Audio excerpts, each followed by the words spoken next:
Bismillah, Assalamualaikum warahmatullahi wabarakatuh. Apa kabar anak-anak kelas 4A, B, C, dan D? Semoga dalam keadaan sehat walafiat dan dalam penjagaan Allah Ta'ala. Amin. Jumpa lagi dengan Bu Nanai pada pelajaran tematik. Kita hari ini masuk ke tema 7, subtema 1, PB 1, 2, dan 3, yaitu dengan judul Indahnya Keragaman di Negeriku. Ini adalah tujuan pembelajaran pada pelajaran hari ini.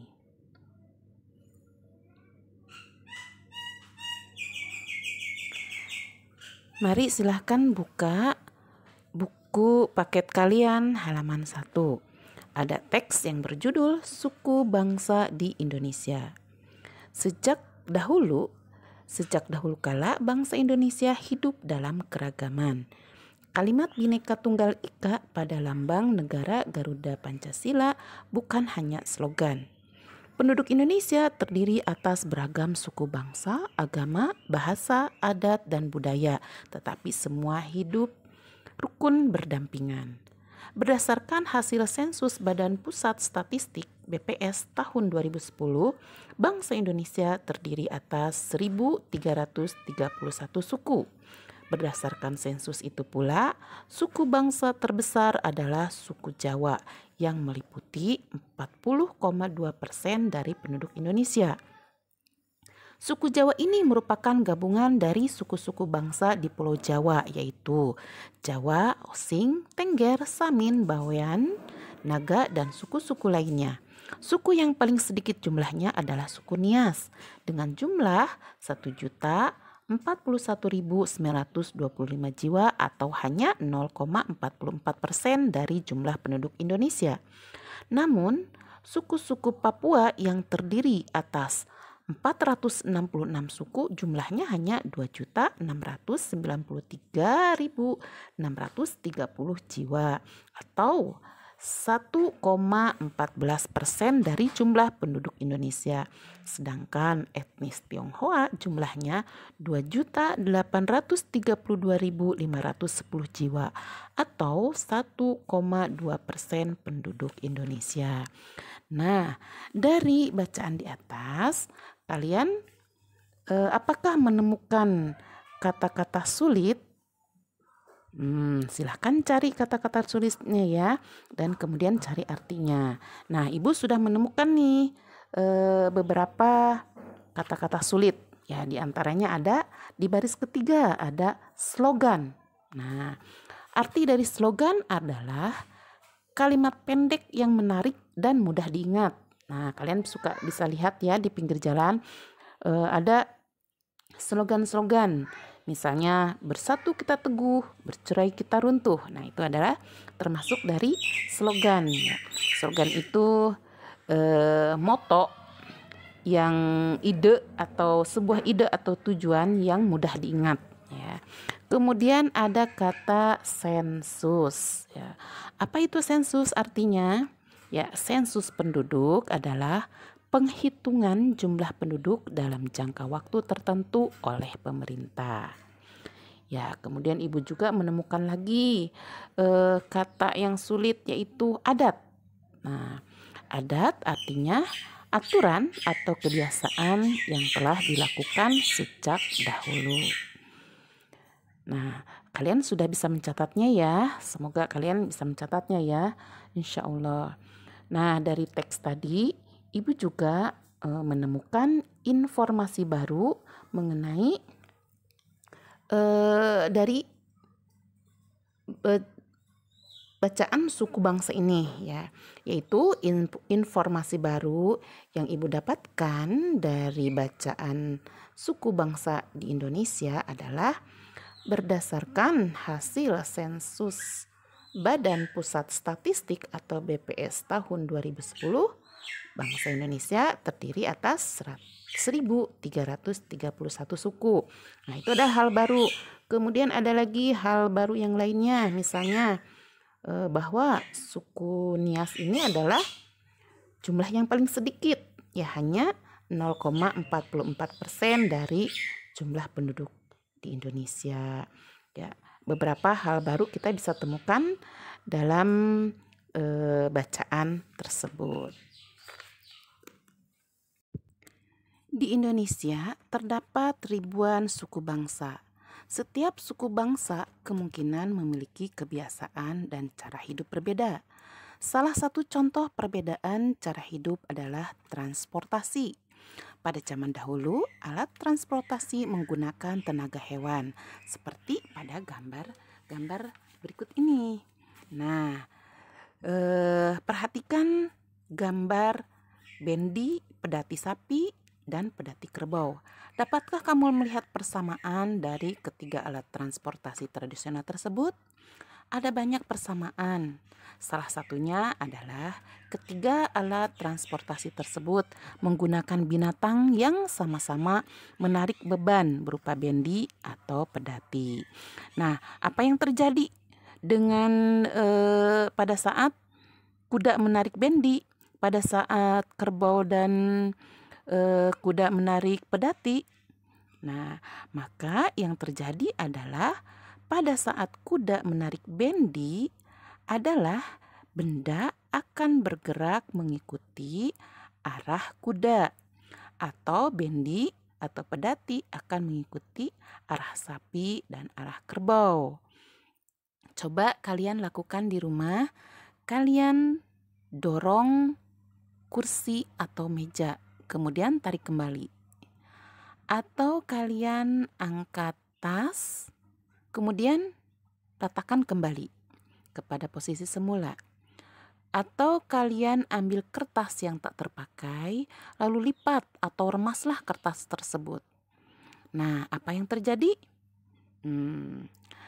Aktivitas yang telah kamu lakukan tadi dengan mendorong meja sehingga meja bergeser, itu disebut gaya. Aktivitas yang kamu lakukan terhadap tas sekolah yang kamu angkat kemudian diletakkan kembali, itu disebut gaya. Aktivitas yang kalian lakukan terhadap kertas sehingga bentuknya berubah, itu disebut gaya. Apa itu gaya? Gaya adalah dorongan atau tarikan yang dapat menyebabkan benda bergerak atau berubah bentuk. Nah, mari kita perhatikan pada gambar di halaman 6 berikut ini. Apa yang menyebabkan mobil pada gambar di samping dapat bergerak? Mengapa bisa bergerak? Ya, yaitu karena adanya dorongan yang dapat dengan dorongan tadi dapat membuktikan bahwa gaya tersebut mempengaruhi benda diam menjadi bergerak. Kemudian, apa yang terjadi? Apa yang menyebabkan lampu itu menyala? Nah, mari kita perhatikan. Lampu dapat menyala karena adanya aliran listrik. Nah, gambar selanjutnya, jarum dapat menempel kepada besi ya. Apa yang menyebabkan jarum menempel pada batang magnet? Nah, mohon maaf tadi Ibu ada salah membaca ya. Apa yang menyebabkan jarum menempel pada batang magnet? Ya, karena jarum dapat menempel karena adanya tarikan gaya magnet ya. Magnet itu menarik dengan kuat suatu benda yang berbahan dari besi. Kemudian selanjutnya ada gambar pohon. Apa yang menyebabkan buah jatuh dari pohon? Ya, buah jatuh dari pohon itu dikarenakan adanya gaya gravitasi bumi dan juga buah tersebut mengalami kematangan. Ya, gambar di samping ada apa yang menyebabkan kursi mudah dipindahkan? Ya, karena menggunakan roda. Roda dapat menghilangkan gaya gesek pada kaki kursi dengan lantai. Ya, perhatikan kembali semuanya, yaitu tentang ya gaya tersebut ya. Gaya mempunyai banyak jenis. Nah, tadi dari contoh-contoh gambar tersebut, itu gaya mempunyai banyak jenis sesuai dengan sumber yang melakukan gaya. macam-macam gaya antara lain ada gaya otot, gaya listrik, gaya magnet, gaya gravitasi, dan gaya gesek. Ya, kalian bisa mengingatnya dengan tadi mendorong mobil, kemudian lampu menyala, kemudian ada magnet dan buah yang jatuh dan kursi roda. Ya, jadi kita harus mengingat nih ada 5 gaya. Gaya otot, gaya listrik, gaya magnet, gaya gravitasi, dan gaya gesek. Ya, perhatikan kembali, ayo mengamati. Ya, gaya otot adalah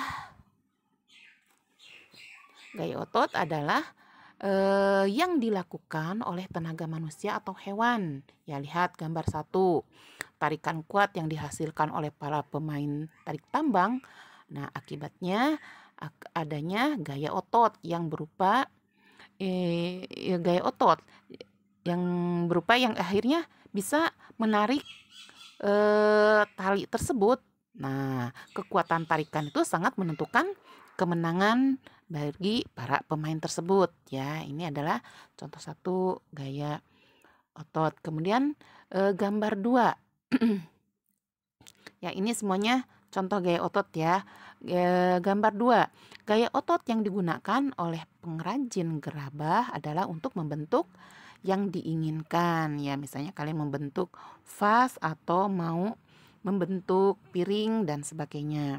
Kemudian gambar 3, gaya otot yang digunakan saat menggendong anak adalah gaya yang kuat untuk mengangkat beban sehingga anak tersebut bisa tetap di punggung ibunya ya.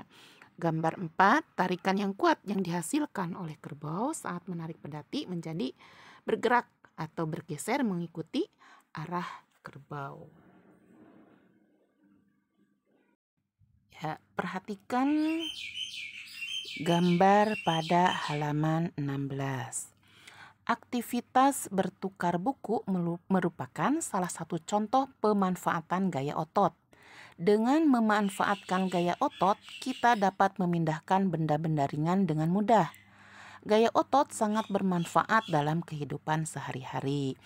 Nah, coba lihat di sebelahnya di halaman 17. Ini ada tabel yaitu pemanfaatan gaya otot. Ya, kolom 1 berisi nomor, kolom 2 manfaat, kolom 3 contoh kegiatan. Nah, sudah ada contohnya ya, nomor 1. Memindahkan benda. Nah, kalau memindahkan benda misalnya contoh kegiatannya sapi menarik pedati. Maksudnya pedatinya berpindah tempat ya. Kemudian nomor 2-nya ibu berikan contoh ya. Manfaatnya menggerakkan sepeda. Contoh kegiatannya mengayuh sepeda. Nah, paham ya kalian ya? Menggerakkan sepeda yaitu dengan cara apa? Ya dengan cara mengayuh sepeda, berpindah tempat ya. Kemudian nomor 3, ibu beri contoh lagi. Agar daun pintu bisa bergerak membuka. Nah, manfaatnya nih. Manfaatnya agar daun pintu bisa bergerak membuka. Nah, contoh kegiatannya membuka pintu. Nah, paham ya? Untuk pemanfaatan gaya otot. Jadi yang kolom kedua yaitu manfaatnya, kolom ketiga kegiatan apa yang dilakukan ya. Nah, mengapa di Indonesia terdapat berbagai suku bangsa? Nah, anak-anak coba perhatikan gambar peta Indonesia berikut ini. Ya, ini ada dari Sabang sampai Merauke dengan tanda-tanda. Ada dataran rendah, dataran tinggi, pegunungan. Ya, di Indonesia faktor-faktor penyebab keragaman masyarakat Indonesia. Di Indonesia terdapat banyak keragaman. Misalnya suku bangsa, bahasa, agama, dan budaya. Banyak faktor yang menyebabkan terjadinya keragaman dalam masyarakat Indonesia.